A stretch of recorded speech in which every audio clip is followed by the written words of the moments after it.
안녕하세요. 혹시 금융 뉴스 보다가 이게 무슨 소리지 하면서 심장이 덜컥 내려앉게 만드는 그런 단어들 있지 않으세요? 네, 오늘 바로 그 녀석들 아주 속 시원하게 파헤쳐 보겠습니다. 아, 진짜 이런 느낌이죠? 뉴스에 이 단어 뜨는 순간 패닉.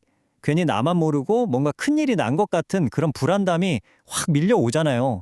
특히 막 주식시장이 난리일 때 이런 제목 보면 가슴이 그냥 철렁 내려앉습니다. 자, 오늘 우리가 제대로 알아볼 주인공들입니다. 바로 서킷 브레이커, 사이드카, 그리고 마진콜. 이름만 들어도 뭔가 포스가 느껴지지 않나요? 뉴스에는 맨날 나오는데 이게 정확히 뭔지 아는 분은 생각보다 많지 않더라고요. 그래서 대체 이게 다 무슨 뜻일까요? 오늘 저랑 같이 이 알쏭달쏭한 용어들 확실하게 정리하고 넘어가시죠. 이제부터 귀 쫑긋 집중해 주세요. 이게 참 맞아요. 좋은 날에는 절대 등장하지 않는 용어들이죠.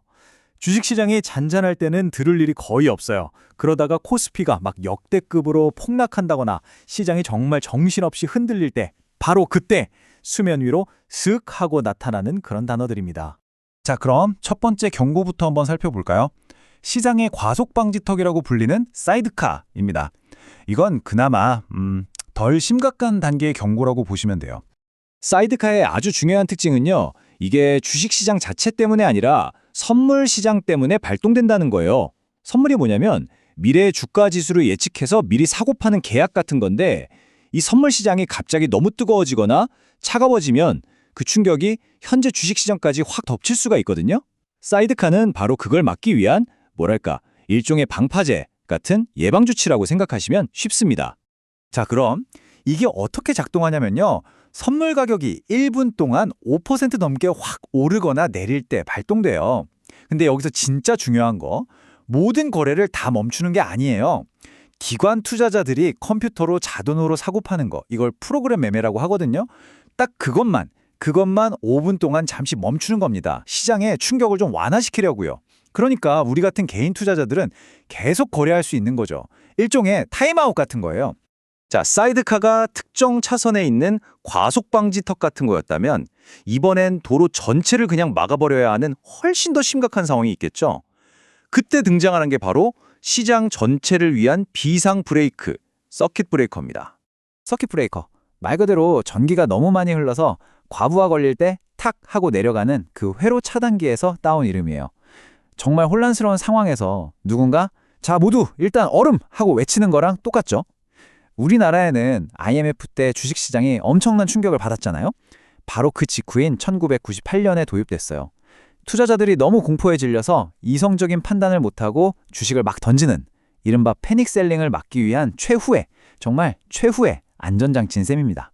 이 서킷 브레이커는 단계가 있어요. 총 3단계인데 1단계는 코스피가 8% 이상 뚝 떨어졌을 때, 그러면 20분 동안 모든 거래가 딱 멈춥니다. 여기서 시장이 더 안 좋아져서 15%까지 떨어지면 2단계가 발동돼서 또 20분간 멈춰요. 정말 만약에 20%까지 폭락한다? 그럼 3단계, 그냥 그날 주식시장은 문을 닫아버리는 겁니다. 폐장이에요. 정말 다행인 건 우리나라에서는 아직 2단계나 3단계가 발동된 적은 한 번도 없다는 거죠. 자, 그럼 이제 사이드카랑 서킷 브레이커 차이가 확실히 눈에 들어오시죠? 사이드카는 선물 시장과 프로그램 매매라는 일부에만 영향을 주지만 서킷 브레이커는 그냥 시장 전체를 스톱시켜버리는 거예요. 발동 조건도 선물 5%냐 코스피 8%냐로 다르고 멈추는 시간도 5분이냐 20분이냐 스케일이 완전 다르죠. 자, 지금까지는 시장 전체를 위한 시스템 얘기를 했잖아요. 이제부터는 우리 개개인에게 투자자 바로 당신의 휴대폰으로 직접 찾아오는 그런 위기 신호에 대해 얘기해 볼게요. 바로 마진콜입니다. 마진콜, 단어 뜻 그대로예요. 마진은 담보로 맡긴 돈, 즉 증거금을 말하고요. 콜은 전화해서 돈 더 내세요 하고 요구한다는 뜻이죠. 진짜 옛날에는 증권사 직원이 직접 전화를 해서 고객님 돈이 부족합니다. 채워 넣으셔야 해요. 라고 했다고 해요. 그래서 마진콜이라는 이름이 붙은 거죠. 요즘은 뭐 대부분 문자로 띵 하고 오지만요. 그런데 만약에 말이죠. 증권사에서 돈을 채워 넣으라고 했는데 내가 그럴 돈이 없다면 그럼 어떻게 될까요? 이게 진짜 무서운 거거든요. 결과는 바로 강제 청산입니다. 이걸 다른 말로 반대 매매라고도 하는데요. 보통 B2, 그러니까 증권사에서 돈 빌려서 주식 투자했을 때 이런 일이 생겨요. 내가 산 주식 가격이 폭락해서 담보 가치가 떨어지면 증권사가 그냥 내 동의도 없이 주식을 강제로 팔아버리는 거예요. 자기들 빌려준 돈부터 챙기려고요. 근데 언제 팔리겠어요? 주가가 가장 쌀 때, 폭락했을 때 팔리겠죠? 그러니까 투자자 입장에서는 정말 끔찍한 손실을 보게 되는 겁니다. 자, 이렇게 세 가지 용어를 모두 알아봤습니다. 어떠세요? 예전에는 그냥 무섭기만 했던 이 단어들이 이제는 시장이 지금 어떤 상태인지를 알려주는 일종의 신호등처럼 보이지 않으세요? 패닉에서 이해로 넘어온 거죠.